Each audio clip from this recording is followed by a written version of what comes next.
so we have the KYAM RC 1885.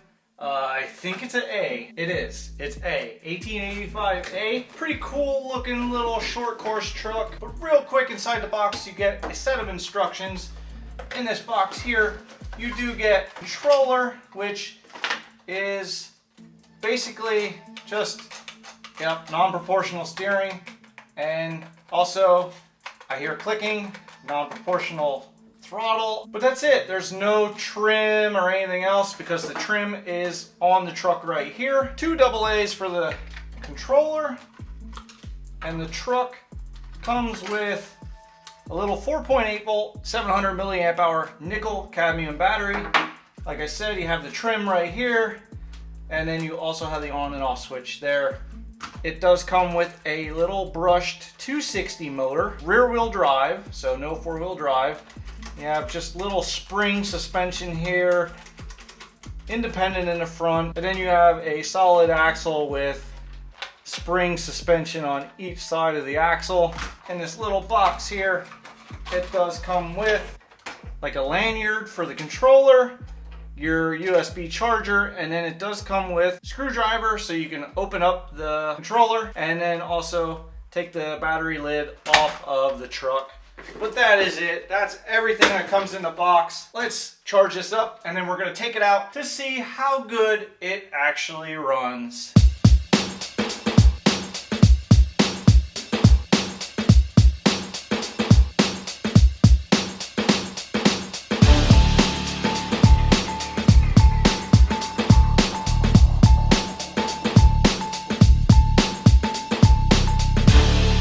We're all charged up and we are going to run this little KYAM RC, and I just love the way it looks. One thing I didn't say before is this spare tire is an actual spare tire. You could switch it out. Let's turn the truck on and we'll turn the controller on.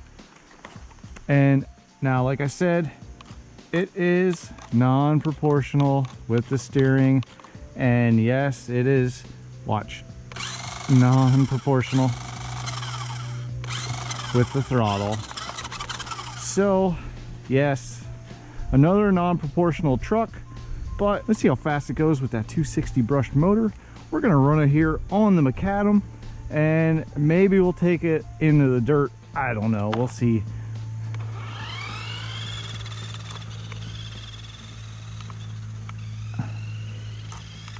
I mean, it's a little faster than I was expecting. But yeah, the thing moves. The thing does move pretty good for what it is. And it's only right around $20. Let's test the range out on this thing. Hopefully I don't lose control of it and lose it over the side of the bridge there into the creek. I still have control.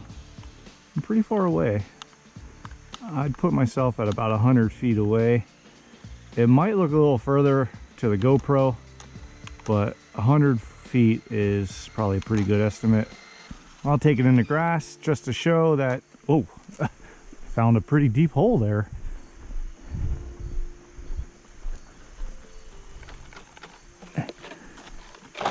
Let's take it over here in this grass. Wow, it made it through. I would stick to really flat surfaces to run this. Let's take it up to that hill there. See if it has the strength to climb that hill. Okay, I don't know if the GoPro can pick up how steep this hill is, but it is pretty brutal when you try to walk up to the top to get to the trail that takes us around to where I usually run my boat videos. All right, it's slowing down to go up the hill, but it's making it. All right, we have enough daylight. Let's go hit the trail a little bit. Whoa, I'm out of breath. I'm not even at the top yet. Okay, we are not running it here. It is a little too rough, but if you did watch my Flytech 9118 video, you will see how good that did here on these rocks. I was really impressed. We have to go a little bit further. Okay, we finally made it to where it's smooth enough that this truck can run. So here we go.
Okay, you just saw a little bit of what it can do on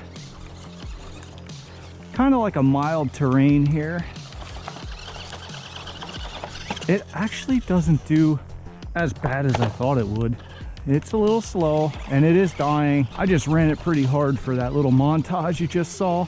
So the battery is dying, but it does go. I'm a little surprised about that. All right, let's start heading back. It is starting to get dark and it is now just beyond sunset. So let's head out of here because it does get a little dark up through there.